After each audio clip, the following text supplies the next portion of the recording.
bang gustong itanong, pero ba't di na ko babalik, pero saka shoutout guys, another tutorial, another song tayo.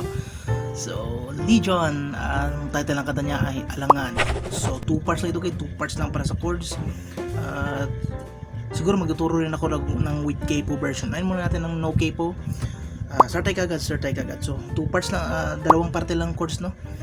Intro verses choruses, pero yung chords ginamit mag-iba lang ay ang pre-chorus. So ito, intro verses choruses at mga chords pati ending, ito na.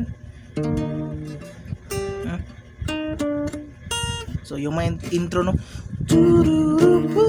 pakita ko muna mga chords.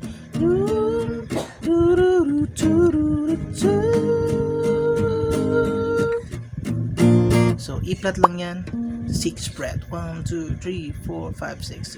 Fretboard, dito fretboard, ikaan nyo fretboard, lagay ng B, okay, ng B, ikaan nyo na fretboard, okay. So isang chord ay isang G sharp. So 4th fret, yan ang F. 4th fret, siya dyan na medyo marumi ko.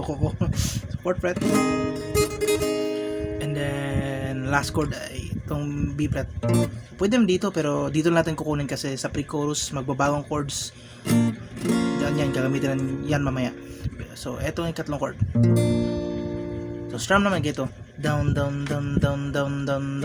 So play natin na intro muna. Ito rin ang namin sa chords of verses at chorus. Play natin. Down. So kanin or pet na, then G sharp, 4th fret, yan na. Then insert ang B flat. So sa ending ay mag-insert ng isa, then back. So play natin ulit. Then G sharp, 4th fret, then B flat, isang strum lang, and then repeat. Naalala ko pa verse. So same chords.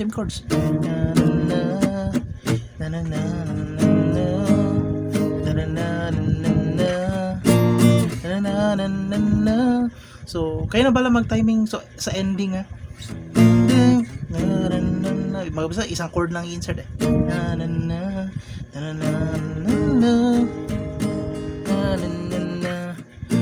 And then dito pre-chorus, second part na tayo. Ang gustong itanong. So mula dito magbi-B-flat minor, B-flat minor. Ganun, B minor lang yan. Perfect. Dami ko pang, then second chord F minor, gustong itanong. And then move lang isang fret, F sharp, matago, then G sharp. So 2nd at 4th fret, nagtatago. Then ending, insert ulit ng B flat. So ang ending, insert ulit ng B flat. So ang chord sa screen na screen, sundan nyo lang yun. Play natin ulit. Ang dami ko pang, then F minor, then F sharp, then G sharp, go, then B flat. So tapos nun, di na ako balik, pero saka. So chorus, yung sinabi ko, i-repeat lang natin chords. Di na ako babalik, saka. So repeat na, no? So yun pa rin, mag-insert ng B flat. So yan ang second part, chorus part. Parehong chords ang ginamit sa intro verses at chorus. Yung mag-iba lang ay ito, may tanong, pre-chorus, pero the rest parehong chords ang ginamit.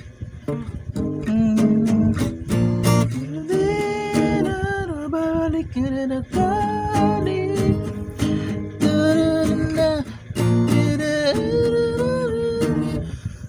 yan ang lahat ang chords sa first part.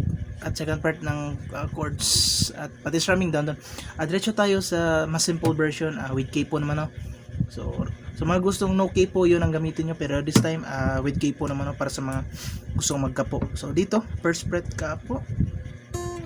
Okay, first fret yan, first fret capo. Okay, then diretso na tayo para mabilis, para di aabot ng 10 minutes. Sorry. So chords na gamitin natin dito, transfer natin ng D, then G, then A. So yan lang, tatlo, D, G, A. Mamaya ang iba. So play natin na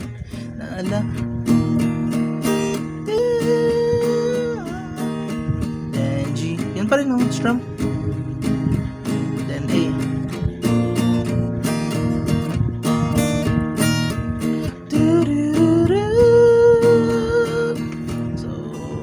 Pa rin ang ikot,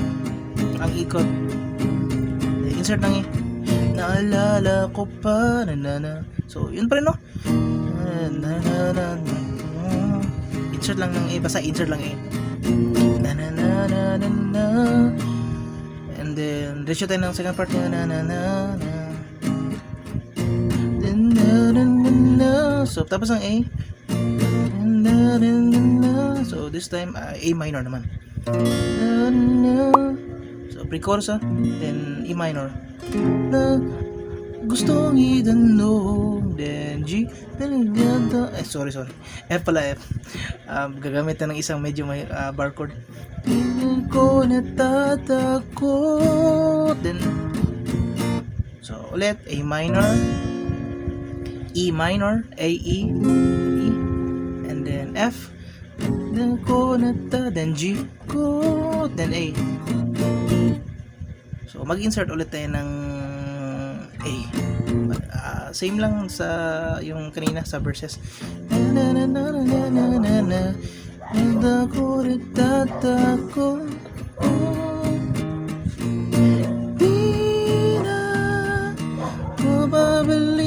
Pero sakaling, so mga chords repeat, same lang ng verses, guys. Okay, same lang ng verses.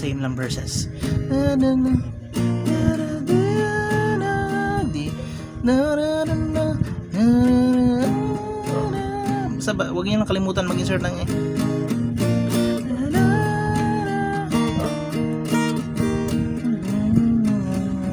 So yun lahat, guys, no?